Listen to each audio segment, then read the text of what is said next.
हिंदू धर्म में तुलसी के पौधे को न सिर्फ पवित्र और पूजनीय माना गया है बल्कि माँ लक्ष्मी के समान भी माना गया है। वहीं तुलसी विवाह का भी खास महत्व है। कार्तिक माह के शुक्ल पक्ष की द्वादशी तिथि को तुलसी विवाह मनाया जाता है। तुलसी विवाह की तिथि का शुभारंभ 23 नवंबर दिन गुरुवार को रात 9:01 पर हो रहा है। वहीं तिथि का समापन 24 नवंबर शुक्रवार को शाम 7:06 पर होगा। ऐसे में उदया तिथि के अनुसार तुलसी विवाह 24 नवंबर को मनाया जाएगा। इस दिन तुलसी पूजन के साथ व्रत रखना भी शुभ माना जाता है। तुलसी विवाह के दिन पूजा प्रदोष काल में की जाती है। ऐसे में इस दिन प्रदोष काल शाम 5:25 से शाम 6:04 तक होगा। इसके अलावा इस दिन सर्वार्थ सिद्ध योग, अमृत सिद्ध योग और सिद्ध योग भी बन रहे हैं। सिद्ध योग ब्रह्म मुहूर्त से सुबह 9:05 तक है। अमृत सिद्ध योग सुबह 6:51 से शाम 4:01 तक है।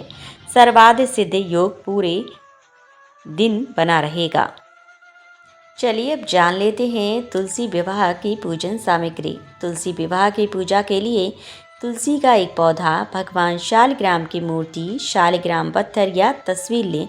इसके अलावा पीला कपड़ा, एक लाल रंग की चुनरी, सिंदूर, कुमकुम, अक्षत, मिट्टी का दिया, घी, फूल, मौसमी फल, पंचामृत, मूली, गन्ना, शकरकंद, आंवला, सिंघाड़ा, बेर, सीताफल, अमरूद, तुलसी विवाह कथा की पुस्तक, विष्णु सहस्त्रनाम आदि वस्तुएं घर ले आएं। तुलसी और शालिग्राम विवाह की सरल विधि। तुलसी विवाह के दिन सुबह जल्दी उठें, स्नान आदि के बाद साफ कपड़े पहनें, तुलसी के पौधे पर जल चढ़ाएं। जो लोग तुलसी विवाह में कन्यादान करते हैं उन्हें व्रत रखना चाहिए। तुलसी विवाह प्रदोष काल में किया जाता है। शाम को साफ कपड़े पहनकर पूजा में शामिल हों। एक छोटी सी चौकी पर तुलसी का पौधा रखें। गमले पर गन्ने का मंडप बनाएं। इसके बाद दूसरी चौकी पर शालिग्राम जी को स्थापित करें। चौकी के पास कलश रखें।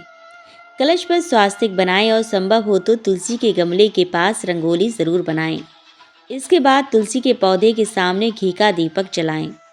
तुलसी और शालिग्राम भगवान पर फूलों से गंगा जल छिड़कें। तुलसी माता को रोली और शालिग्राम जी को चंदन का तिलक लगाएं। अब तुलसी के पौधे पर लाल चुनरी चढ़ाएं और उन्हें श्रृंगार का सामान अर्पित करें।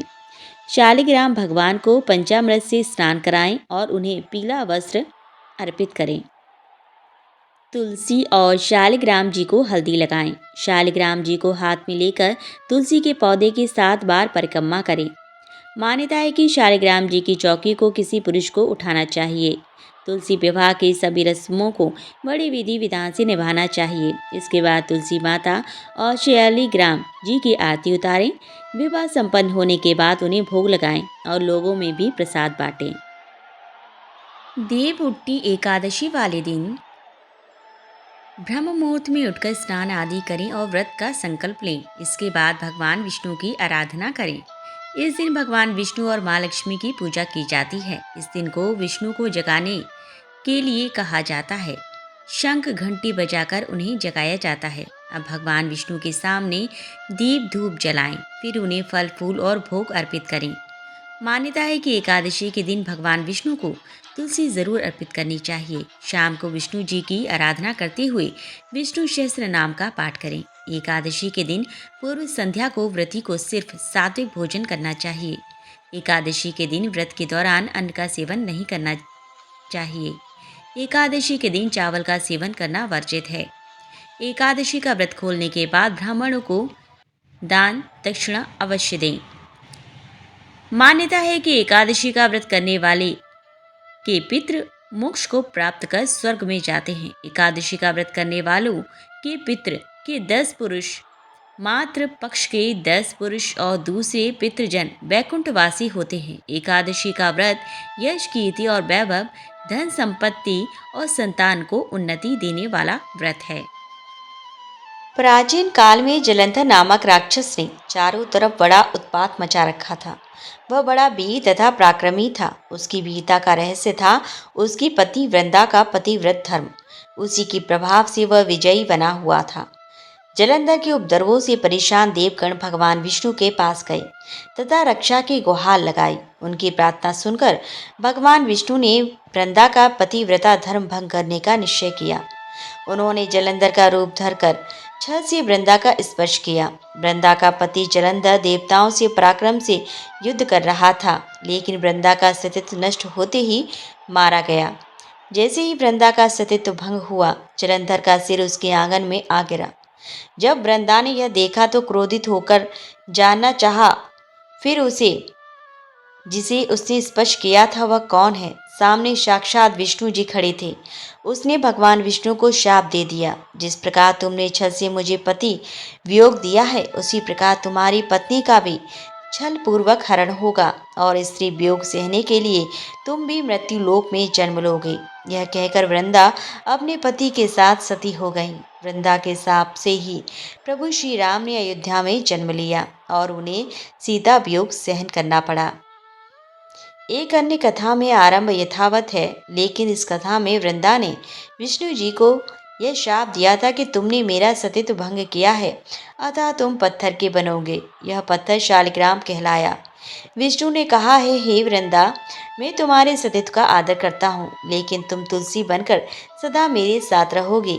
जो मनुष्य कार्तिक एकादशी के दिन तुम्हारे साथ मेरा विवाह करेगा, उसकी हर मनोकामना पूरी होगी।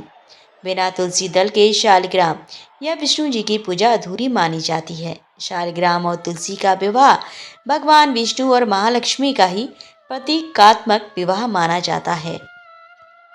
जय जय तुलसी माता मैया, जय तुलसी माता, सब जग की सुखदाता, सबकी बरमाता।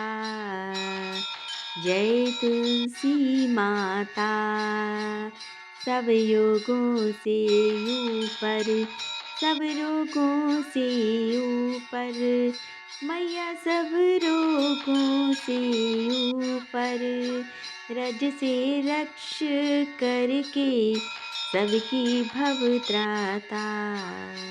जय तुलसी माता, बटपुत्री है श्यामा, सूरवल्ली है ग्राम्या, विष्णु प्रिय जो नर तुमको सेवे, सो नर तर जाता। जय तुलसी माता, हरि के शीश विराजत, त्रिभुवन से हो वंदित, मैया त्रिभुवन से हो वंदित, पतित जनों की तारिणी, तुम हो विख्याता। जय जय तुलसी माता, लेकर जन्म विजन में आई देव्य भवन में, मैया आई दिव्य भवन में, मानव लोक तुम्हीं से सुख संपत्ति पाता। जय जय तुलसी माता, हरि को तुम अति प्यारी, श्याम वर्ण सुकुमारी, मैया श्याम वर्ण सुकुमारी, प्रेम अजब है उनका तुमसे कैसा नाता, मैया तुमसे कैसा नाता। हमारी विपत हरो तुम, कृपा करो माता, मैया कृपा करो माता। जय तुलसी माता, मैया जय तुलसी माता, जय जय तुलसी माता, मैया जय तुलसी माता, सब जग की सुखदाता, सबकी बरमाता।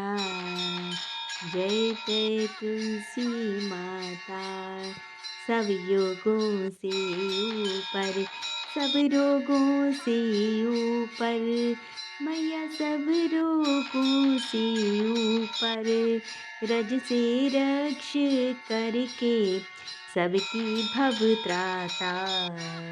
जय जय तुलसी माता, मैया जय तुलसी माता, बोलो तुलसी मैया की जय।